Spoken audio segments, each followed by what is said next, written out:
لا إله إلا الله وحده لا شريك له وأشهد أن محمدًا عبده ورسوله يا أيها الذين آمنوا اتقوا الله حق تقاته ولا تموتن إلا وأنتم مسلمون أما بعد فإن خير الحديث كتاب الله وخير الهدي هدي محمد صلى الله عليه وسلم وشر الأمور محدثاتها وكل محدثة بدعة وكل بدعة ضلالة وكل ضلالة في النار. وقال الله تبارك وتعالى بعد أعوذ بالله من الشيطان الرجيم قل إن كنتم تحبون الله فاتبعوني يحببكم الله ويغفر لكم ذنوبكم والله غفور رحيم. وصح عن النبي صلى الله عليه وسلم أنه قال أحب الأعمال إلى الله تعالى الحب في الله والبغض في الله. وفي رواية من أحب لله وأبغض لله ومنع لله وأعطى لله ومنع لله فقد استكمل الإيمان. আলহামদুলিল্লাহ। সমবেত মুসল্লিবৃন্দ, আবারও প্রশংসা জ্ঞাপন করছি সেই আল্লাহ সুবহানাহু ওয়া তাআলার, যার বিশেষ তৌফিকে আমরা তার দিনের পথে চলার সৌভাগ্য লাভ করেছি, যিনি আমাদেরকে ইসলামের পথে কবুল করেছেন, ইসলামের পথে চলা সহজ করে দিয়েছেন। তার এই প্রশংসা জ্ঞাপনার্থে বলি আলহামদুলিল্লাহ। অতঃপর অসংখ্য সালাত ও সালাম পেশ করছি প্রিয় রাসূল মুহাম্মদ সাল্লাল্লাহু আলাইহি ওয়াসাল্লাম, তাঁর আসহাবে কেরাম, আহলে বাইত, শেষ দিবস পর্যন্ত তার প্রতিটি একনিষ্ঠ অনুসারীদের উপর। সমবেত মুসল্লিবৃন্দ, আমরা সকলেই জানি ইসলাম প্রথম হলো আল্লাহ সুবহানাহু ওয়া তাআলার মনোনীত দিন, কারো তৈরি করা নয়। দ্বিতীয়, ইসলাম একটি পরিপূর্ণ জীবন ব্যবস্থা। সুতরাং আমাদের ইবাদতের ক্ষেত্রেও যেমন আমরা ইসলাম মেনে চলব, আমাদের আচার আচরণের ক্ষেত্রেও তেমন ইসলাম মেনে চলব। আমাদের কথাবার্তা, কৃষ্টি, কালচার, সব কিছুর ক্ষেত্রে ইসলাম মেনে চলব, কারণ ইসলাম একটি পরিপূর্ণ জীবন ব্যবস্থা। আল্লাহ আমাদের সকলকে সকল দিক থেকে যেন আমরা ইসলাম পরিপূর্ণভাবে মেনে চলতে পারি, সে তৌফিক আল্লাহ আমাদেরকে দান করুন। সমবেত মুসল্লিবৃন্দ, অত্যন্ত পরিতাপের বিষয়, সবাই আমরা জানি ইসলাম পরিপূর্ণ, এরপরেও অমুসলিমদের কোনো কালচার যখন আমাদের সামনে আসে, মুসলিম হয়েও আমরা সেই অমুসলিমদের কালচারে লিপ্ত হয়ে যাই। এমনকি মনে হয় সেই অমুসলিমদের কালচারগুলি মুসলিমদের কালচারের চেয়েও বেশি আমরা প্রাধান্য দিয়ে থাকি। লা হাওলা ওয়ালা কুওয়াতা ইল্লা বিল্লাহ। কোনো মুসলিমের জন্য এমন হতে পারে না। আজকে 14ই ফেব্রুয়ারি, যেটি বিশ্ব বেহায়া দিবস, অপর পক্ষে তারা নামকরণ করে থাকে বিশ্ব ভালোবাসা দিবস। ধিক্কার তাদের এই ভালোবাসা দিবসকে, যেখানে নির্যাতন নিষ্পেষণের সর্বপ্রকার কঠোর ব্যবস্থা নিয়ে সেই ফিলিস্তিনের নারী শিশুদেরকে নির্বিচারে হত্যা করা হচ্ছে। বহু দেশে এভাবেই দেশকে শেষ করে দেওয়া হচ্ছে। আর সেই ইহুদি খ্রিস্টানেরা আজকে ভালোবাসা দিবস পালন করে, ধিক্কার তাদের এই ভালোবাসা দিবস। এটি কি আসলেই ভালোবাসা, না এটি একটি ব্যবসা, না এটি একটি প্রহসন, ঠাট্টা বিদ্রুপ? কোনো সন্দেহ নেই এটি ভালোবাসার নামে ঠাট্টা বিদ্রুপ ছাড়া কিছুই নয়।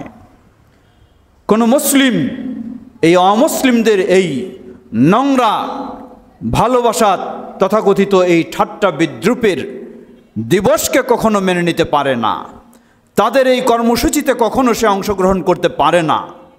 বরং একজন মুমিনের যদি ঈমান থাকে, যদি তার ভিতরে ইসলাম থাকে, তাহলে এই কালচারগুলিকে ঘৃণা করা, ধিক্কার জানানো, বর্জন করা, প্রত্যাখ্যান করা, এটাই হবে ঈমানের দাবি। আল্লাহ রাসূল সাল্লাল্লাহু আলাইহি ওয়াসাল্লাম বলেন, আহাব্বুল আমালি ইলাল্লাহ, জেনে রাখো আল্লাহর কাছে সবচেয়ে পছন্দনীয় আমল হলো আল হুব্বু ফিল্লাহ ওয়াল বুগযু ফিল্লাহ। একজন মানুষ আরেকজন মানুষকে ভালোবাসবে, সেটি হবে শুধু আল্লাহ সুবহানাহু ওয়া তাআলার উদ্দেশ্যে। ওয়াল বুগযু ফিল্লাহ, আরেকজনকে অপছন্দ করবে, সেটিও হবে শুধু আল্লাহ সুবহানাহু ওয়া তাআলার উদ্দেশ্যে।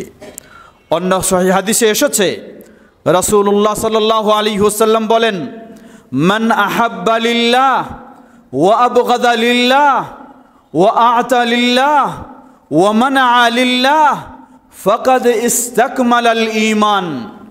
মান আহাব্বা লিল্লাহ, যে কাউকে ভালোবাসবে শুধু আল্লাহর উদ্দেশ্যে, ওয়া আবগাদা লিল্লাহ, কাউকে খারাপ জানবে শুধু আল্লাহর উদ্দেশ্যে, ওয়া আ'তা লিল্লাহ, কাউকে কিছু দিলে শুধু দেবে আল্লাহর উদ্দেশ্যে, ওয়া মানা'a লিল্লাহ, কাউকে বঞ্চিত করলে শুধু বঞ্চিত করবে আল্লাহর সন্তুষ্টির উদ্দেশ্যে, ফাকাদ ইসতাকমালাল ঈমান। এই চারটি বৈশিষ্ট্য কোনো মুমিনের মাঝে যখন আসবে, সেই মুমিনের এই ঈমান পরিপূর্ণতা লাভ করবে। সুবহানাল্লাহ। সমবেত মুসল্লিবৃন্দ, পর্দার আড়ালের মা ও বোনেরা, সেই দৃষ্টিকোণ থেকে ঈমানের বিধান, ঈমানের নিয়ম, ঈমানের কথা, তথাকথিত আজকের এই বিশ্ব বেহায়া দিবস, এই খ্রিস্টানদের ভালোবাসা দিবস, আপনি যদি মুমিন হয়ে থাকেন, আপনি যদি আল্লাহকে ভয় করে থাকেন, আপনি যদি জান্নাতের আশা করে থাকেন, তাহলে এটাকে ঘৃণা করা, এটাকে বর্জন করা, এটাকে প্রত্যাখ্যান করা আপনার এটি ঈমানি দায়িত্ব। কখনো হতে পারে না একদিকে আপনি ঈমানের দাবি করবেন, একদিকে আপনি আল্লাহকে ভালোবাসেন বলে দাবি করবেন, অপরদিকে সেই অমুসলিমদের এই ঠাট্টা বিদ্রুপের ভালোবাসাকে আপনি বরণ করবেন, এটাকে আপনি গ্রহণ করবেন। আপনার স্ত্রীকে ভালোবাসেন, একদিনের জন্য নয়, তাকে ফুল দিয়ে ভালোবাসা আপনি প্রদর্শন করবেন। ইসলামের ভালোবাসা হলো যতদিন আপনি জীবিত রয়েছেন ততদিনের জন্য। ইসলামের ভালোবাসা এই ঠাট্টা বিদ্রুপের ভালোবাসা নয়। আজকে 14ই ফেব্রুয়ারিতে ফুল দিয়ে ভালোবাসা প্রদর্শন করে, পরক্ষণেই আপনার সামনে পিস্তল প্রদর্শন করে আপনাকে হত্যা করার ব্যবস্থা নেয়। এই নোংরা, এই ঠাট্টা বিদ্রুপের ভালোবাসা কখনো মুসলিমদের জন্য হতে পারে না, কখনো এটি ইসলামের কালচার হতে পারে না। ইসলামের কালচার হলো আপনি আরেকজন মুসলিমকে ভালোবাসবেন সেই আল্লাহকে সন্তুষ্ট করার জন্য। যতদিন তার ভিতরে ঈমান রয়েছে, আপনার ভিতরে ঈমান রয়েছে, ততদিন আপনি তাকে ভালোবাসবেন। সেটি শুধু 365 দিনেই নয়, আপনার গোটা জীবনে। এজন্যই আল্লাহ রাসূল সাল্লাল্লাহু আলাইহি ওয়াসাল্লাম বললেন, কিয়ামতের কঠিন বিভীষিকাময় দিন, যেই দিনে মানুষের মাথার সন্নিকটে এসে যাবে সূর্য, মানুষ সেই ঘামের মাঝে সাঁতরাতে থাকবে, এমনই ভয়াবহ পরিস্থিতিতে 7 শ্রেণীর স্থান হবে আল্লাহ রাব্বুল আলামিনের আরশের ছায়াতলে। সেই 7 শ্রেণীর মাঝে এক শ্রেণী হলো রাজুলানি তাহাব্বা ফিল্লাহ ইজতামা আলাইহি আও তাফাররাকা। এমন দুজন ব্যক্তি, যেই দুজন ব্যক্তি একজন আরেকজনকে ভালোবাসবে শুধু আল্লাহর সন্তুষ্টি অর্জনের জন্য, শুধু আল্লাহকে খুশি করার জন্য। চাই তারা এক জায়গায় থাকুক অথবা তারা ভিন্ন ভিন্ন জায়গায় থাকুক, কিন্তু একে অপরের প্রতি ভালোবাসা, একে অপরের প্রতি আন্তরিকতা, একে অপরের প্রতি শ্রদ্ধা সম্মান সবটুকুই হবে আল্লাহকে খুশি করার জন্য। নবী সাল্লাল্লাহু আলাইহি ওয়াসাল্লাম বললেন, এমন ব্যক্তিদেরকে আল্লাহ সুবহানাহু ওয়া তাআলা কিয়ামতের কঠিন বিভীষিকাময় দিনে আল্লাহর আরশের ছায়াতলে স্থান দান করবেন। সুবহানাল্লাহ। আসুন আজকে আমরা সেই ইসলামের ভালোবাসাকে চর্চা করি, সেই ইসলামের ভালোবাসাকে বৃদ্ধি করি, যেই ভালোবাসা আল্লাহর সন্তুষ্টি অর্জনের উদ্দেশ্যে একজন মুমিন আরেকজন মুমিনকে ভালোবাসবে, একজন স্বামী তার স্ত্রীকে ভালোবাসবে, একজন বাবা তার সন্তানকে ভালোবাসবে, মা তার সন্তানকে ভালোবাসবে, সন্তান তার বাবা মাকে ভালোবাসবে, প্রতিবেশী তার প্রতিবেশীকে ভালোবাসবে। কোনো ভেদাভেদ নেই, কোনো পার্থক্য নেই। পার্থক্য শুধু হলো ঈমানের। উভয়ের মাঝে যার যতটুকু ঈমান রয়েছে সেই পরিমাণেই একে অপরকে ভালোবাসবে। এই ভালোবাসাই আল্লাহ সুবহানাহু ওয়া তাআলা কিয়ামতের কঠিন দিনে, ভয়াবহ দিনে আপনাকে আহ্বান জানাবে। আল্লাহ বলবেন, কোথায় আজকে তারা যারা আমার উদ্দেশ্যে একে অপরকে ভালোবেসেছে? আমি আজকে তাদেরকে পুরস্কৃত করব। সুবহানাল্লাহ। আসুন সেই নোংরা ভালোবাসাকে বর্জন করে আমরা ইসলামী ভালোবাসা, সেই আলোকে নিজেদের জীবনকে আরও সুন্দর করার চেষ্টা করি, নিজেদের জীবনকে আরও আলোকিত করার চেষ্টা করি। আল্লাহ আমাদের সকলকে সে তৌফিক দান করুন। মিডিয়ার যুগে আমরা সকলেই জানছি, সকলেই দেখছি, সৌদি আরবের নেতৃত্বে আরব বিশ্ব, মুসলিম বিশ্ব আজকে সেই ফিলিস্তিনের পক্ষে ভূমিকা রাখছে শক্তভাবে। অপর পক্ষে সকল সেই ইসলাম বিদ্বেষী বিরোধী, চাই মুশরিক হিন্দু বলুন, চাই ইহুদি বলুন, চাই খ্রিস্টান বলুন, চাই বৌদ্ধ বলুন, সকলে আজকে বিরোধী অবস্থান গ্রহণ করেছে। সেই মোহাম্মদ বিন সালমান হাফেজাহুল্লাহর তার কথাগুলি স্মরণ করে দিয়েছেন। নবী সাল্লাল্লাহু আলাইহি ওয়াসাল্লামের যুগে যেমন আবু জাহলের পরিণতি ভয়াবহ হয়েছে, আবু লাহাবের পরিণতি ভয়াবহ হয়েছে, এ যুগেও সেই আবু জাহাল, আবু লাহাবের অনুসারীদের পরিণতি যেন ভয়াবহ হয়, মুসলিমদের পরিণতি যেন সফল হয়। আল্লাহ সে তৌফিক দান করুন। আল্লাহ সেই ফিলিস্তিনবাসী সহ নির্যাতিত মাজলুম মুসলিমদেরকে ইসলামের উপর অটল থাকার তৌফিক দান করুন। সর্বত্র সর্বসময়ে মুসলিমদের আল্লাহ বিজয় দান করুন। মুসলিমদেরকে ঈমানের প্রতি ফিরে আসার তৌফিক দান করুন। মুসলিমদেরকে কোরআন ও সুন্নাহর উপর অটল থাকার, অবিচল থাকার তৌফিক দান করুন। ইসলাম বিদ্বেষী বিরোধী সেই সন্ত্রাসীদেরকে যেখানেই থাকুক না কেন, যতই শক্তিশালী হোক না কেন, আল্লাহ তাদের ষড়যন্ত্রে আল্লাহ তাদেরকে ধ্বংস করে দিন।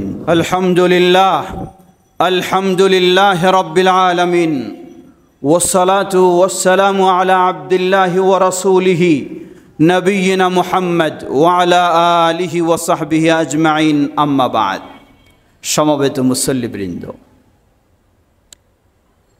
আল্লাহ সুবহানাহু ওয়া তাআলার বিশেষ অনুগ্রহে রমাদান মাসকে আমরা খুব কাছে পেয়ে গেছি। আলহামদুলিল্লাহ। আল্লাহর কাছে দোয়া করি আমরা যেন সুস্থতার সাথে, ঈমানের সাথে রমাদান মাসকে পেয়ে রমাদানের সফলতা অর্জন করতে পারি। আল্লাহ আমাদের সকলকে সে তৌফিক দান করুন। রমাদানের পূর্বেই শাবান মাস, আজকে আমাদের দেশের চাঁদ দেখা অনুযায়ী শাবান মাসের 14 তারিখ। রাসূল সাল্লাল্লাহু আলাইহি ওয়াসাল্লামের সুন্নাহ হলো শাবান মাসে সম্ভব অনুযায়ী বেশি বেশি সিয়াম পালন করা। এটি নফল, কিন্তু এই সিয়াম যেন একদিকে তার বিশাল মর্যাদা, অপরদিকে রমাদান মাসের সিয়াম পালনের একটি প্রস্তুতিও, একটি অভ্যাসও আপনার গড়ে উঠবে।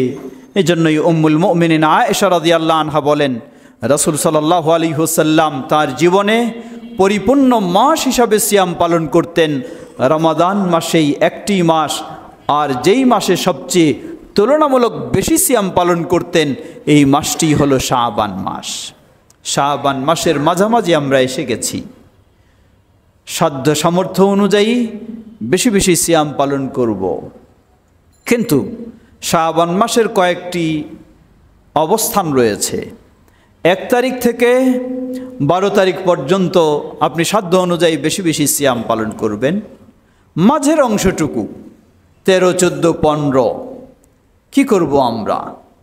জবাব, এই 13, 14, 15 কেউ যদি রাসূল সাল্লাল্লাহু আলাইহি ওয়াসাল্লামের সুন্নাহ অনুযায়ী এই দিনগুলিতেও শাবানে বেশি বেশি সিয়াম পালন করেছেন তাই রাখতে চায়, এই নিয়তে কোনো অসুবিধা নাই, সেই নিয়তে রাখবে। দ্বিতীয়, কেউ যদি প্রতি মাসের 13, 14, 15 তারিখ আইয়ামে বেজের সিয়াম পালন করে থাকে তাহলে সেই নিয়তেও তিনি রাখবেন, অসুবিধা নেই।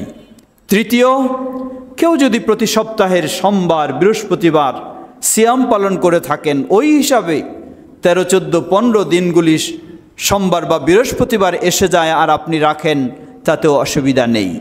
চতুর্থ, কেউ যদি শবে বরাতের নিয়তে রাখতে চায় তাহলে রাখা বৈধ নয়, তাহলে রাখা জায়েজ নেই। নবী সাল্লাল্লাহু আলাইহি ওয়াসাল্লাম, সাহাবায়ে কেরাম শবে বরাতকে কেন্দ্র করে বিশেষ কোনো ইবাদত করেননি, না সিয়াম পালন, না রাত্রে জাগরণ ও সালাত আদায়, কোনোটি রাসূল সাল্লাল্লাহু আলাইহি ওয়াসাল্লাম থেকে সহিভাবে প্রমাণিত নয়। সুতরাং রাসূল সাল্লাল্লাহু আলাইহি ওয়াসাল্লামের অনুসরণে আপনাকে অবশ্যই শাবানে যেমন সাধ্যপক্ষে বেশি বেশি সিয়াম পালনের চেষ্টা করবেন, নফল ইবাদত হিসাবে পারলে আলহামদুলিল্লাহ, না পারলে কোনো অসুবিধা নেই। কিন্তু এই 14, 15 শবে বরাতের নিয়তে যদি আপনি সিয়াম পালন করতে যান, রাসূলুল্লাহ সাল্লাল্লাহু আলাইহি ওয়াসাল্লাম বলেন, মান আমিলা আমালান লাইসা ফিহি আমরুনা ফাহুয়া রাদ, যে ব্যক্তি এমন কোন আমল করবে যেই আমলের ক্ষেত্রে আমাদের কোনো নিয়ম নির্দেশনা নেই, অনুমতি নেই, ফাহুয়া রাদ্দুন, সেটি প্রত্যাখ্যানযোগ্য, কখনো আল্লাহর কাছে গ্রহণযোগ্য হবে না। দ্বিতীয়, শুধু গ্রহণযোগ্য হবে না এমনটি নয়, হয়তো বলবেন সবাই রাখছে আমিও রাখলাম, কবুল না হলে নাই হলো, ভালো তো কাজ করলাম। জবাব, আল্লাহ রাসূল সাল্লাল্লাহু আলাইহি ওয়াসাল্লাম আবার বললেন, শাররুল উমুরি মুহদাসাতুহা ওয়া কুল্লু মুহদাসাতিন বিদআহ ওয়া কুল্লু বিদআতিন দালালাহ ওয়া কুল্লু দালালাতিন ফিন্নার। প্রতিটি নতুন আবিষ্কৃত ইবাদতই হলো নিকৃষ্ট, আর ইসলামের নামে নতুন আবিষ্কৃত ইবাদত সেটি হলো বেদাত। বেদাত তা কখনো হেদায়েত নয়, সেটি হলো পথভ্রষ্টতা, গুমরাহি, আর এই গুমরাহি আপনাকে নিয়ে যাবে জাহান্নামের দিকে। অতএব এই 14-15 তারিখে কেউ যদি শবে বরাতের নিয়তে সিয়াম পালন করে, যা রাসূল সাল্লাল্লাহু আলাইহি ওয়াসাল্লাম করেননি, সাহাবায়ে কেরাম করেননি, সহিভাবে কোনো প্রমাণও নেই করার, সুতরাং এটি অবশ্যই বেদাত হবে। এ কারণে আপনি অবশ্যই গুমরাহি এবং গুনাহগার ও জাহান্নামের পথের দিকেই আপনি অগ্রসর হবেন। তাই আপনাকে অবশ্যই বর্জন করতে হবে। দুনিয়ার সব মানুষও যদি করে তবু আপনার জন্য করার অনুমতি নেই, যদি আপনি জান্নাত চান, যদি আপনি রাসূল সাল্লাল্লাহু আলাইহি ওয়াসাল্লামের অনুসরণ করতে চান। আল্লাহ আমাদের সেভাবেই সঠিকভাবে বুঝে সঠিক অবস্থানে আমাদেরকে থাকার তৌফিক দান করুন। বিশেষ করে শবে বরাতকে কেন্দ্র করে আজকে বহু মসজিদে আলোকসজ্জা হয়, নিশ্চয়ই এটি নিষিদ্ধ কাজ, এটি অপব্যয়, এটি অগ্নিপূজারীদের সাথে সাদৃশ্য হয়ে যায়। অতএব এই ধরনের মসজিদে হোক, কবরস্থানে হোক, আর যেখানে আলোকসজ্জা হোক, সম্পূর্ণটা হারাম, অবশ্যই বর্জনীয়। তৃতীয়, এই শবে বরাতকে কেন্দ্র করে কিছু দুষ্ট খারাপ ছেলেপেলেরা তারা কি করে থাকে, বিভিন্ন রকমের আতশবাজি, বিভিন্ন পটকা ফুটানো ইত্যাদি কর্মকাণ্ড করে থাকে। এটি অবশ্যই জঘন্য অপরাধ। সুতরাং সকলকে অবশ্যই সচেতন হতে হবে। আপনার সন্তান যেমন ইবাদতের নাম দিয়ে বেদাতেও লিপ্ত না হয়, আপনার সন্তান তেমনিভাবে এই কুসংস্কারে, নোংরা কাজেও সে লিপ্ত হবে না, সে আল্লাহর সন্তুষ্টির পথেই থাকবে। এমনটি আমাদের প্রতিটি অভিভাবকের দায়িত্ব, সেই ক্ষেত্রে সচেতন হওয়া এবং খোঁজখবর রাখা। আল্লাহ আমাদের সকলকে ভালো কাজ করার তৌফিক দান করুন, খারাপ থেকে বিরত থাকার তৌফিক দান করুন, অন্যকেও খারাপ থেকে বিরত রাখার তৌফিক দান করুন। সমবেত মুসল্লিবৃন্দ, শাবান মাস অর্ধশেষ, এ মর্মে একটি হাদিস এসেছে। আল্লাহ রাসূল সাল্লাল্লাহু আলাইহি ওয়াসাল্লাম বলেন, ইদান তাসাফা শাবান ফালা তাসুমু, শাবান যখন মাঝামাঝি হবে তোমরা আর সিয়াম পালন করো না। এই হাদিসটি মূলত সাজ।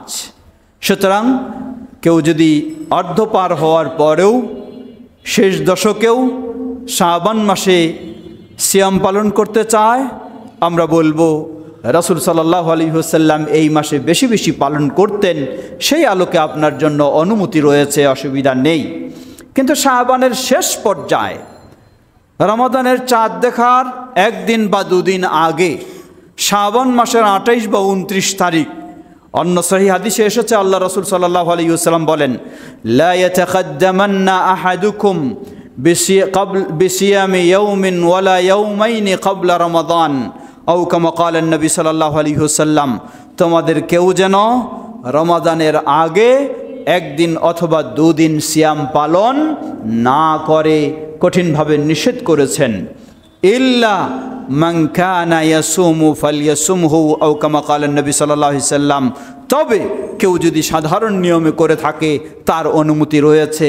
অর্থাৎ আপনি প্রতি সপ্তাহে সোমবার এবং বৃহস্পতিবার সিয়াম পালন করেন, শাবান মাসের ২৮-২৯ তারিখ হয়তো সোমবার বা বৃহস্পতিবার এসে গেছে, তাহলে আপনি ওই নিয়মে করতে পারবেন, আপনার জন্য অসুবিধা নেই, বাধা নেই। কিন্তু যিনি এই ধরনের নিয়মিত কোনো সিয়াম পালন করেন না, তিনি যদি মনে করেন রমজানের একদিন দুদিন আগে আমি করব ভালো কাজ, তাহলে এটি তার জন্য জায়েজ নেই, বৈধ নয়, এটি নবী সাল্লাল্লাহু আলাইহি ওয়াসাল্লাম শক্তভাবে নিষিদ্ধ করেছেন। আসুন আমরা রাসূলুল্লাহ সাল্লাল্লাহু আলাইহি ওয়াসাল্লামের সুন্নাহ অনুযায়ী এই শাবান মাসকে অতিবাহিত করার চেষ্টা করি। আল্লাহ আমাদের সকলকে সে তৌফিক দান করুন। সেই সাথে আসছে রমাদান মাস। রমাদান মাসকে কেন্দ্র করে আপনারও কিছু প্রস্তুতির বিষয় রয়েছে।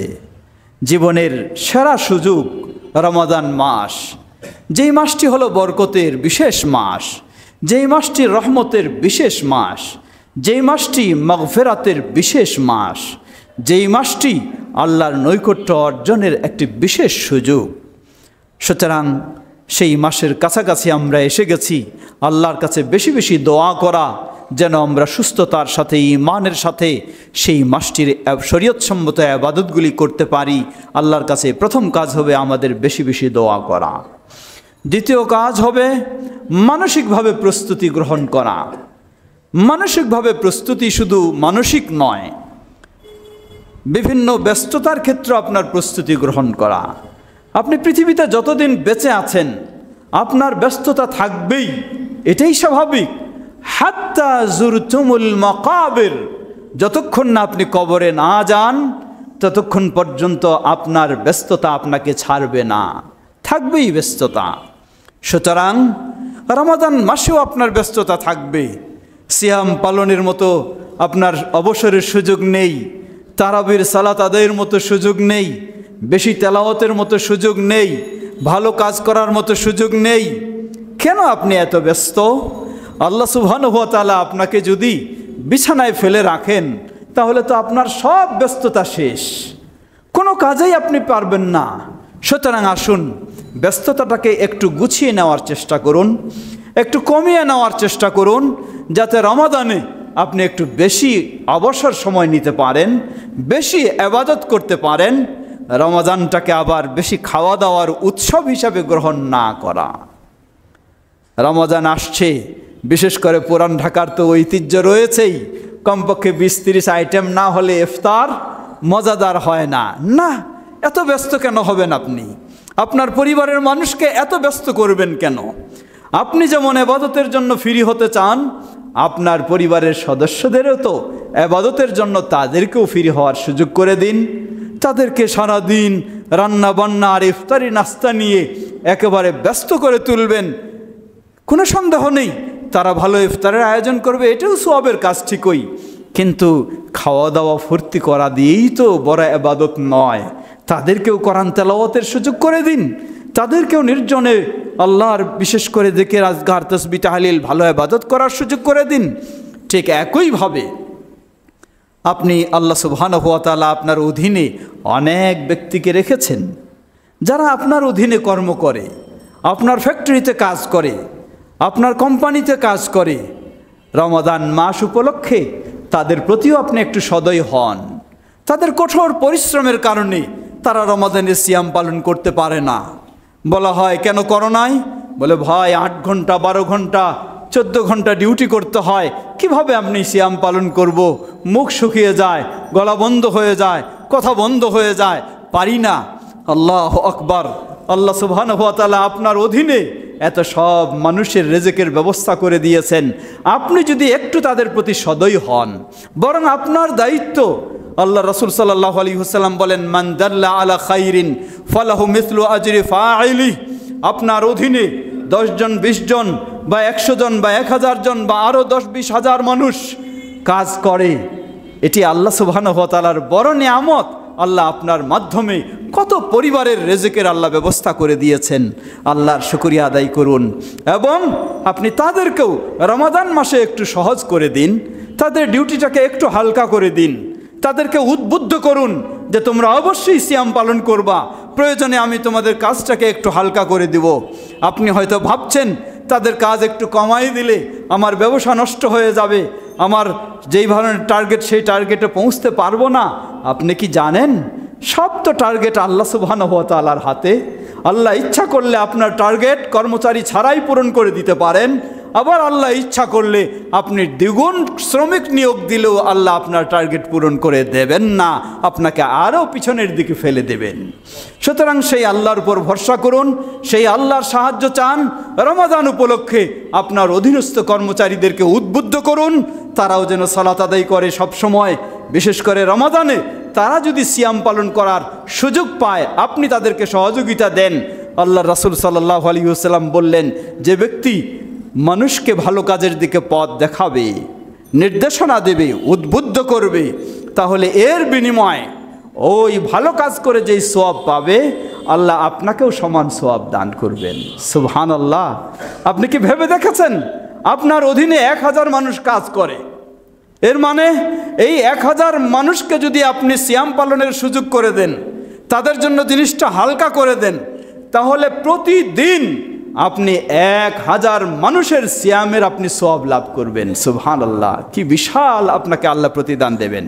সুতরাং যাদের অধীনে এই ধরনের মানুষ রয়েছে তাদেরকে একটু হালকা করে দিয়ে রমাদানের সিয়াম, রমাদানের ইবাদত করার সুযোগ তাদেরকে করে দিন।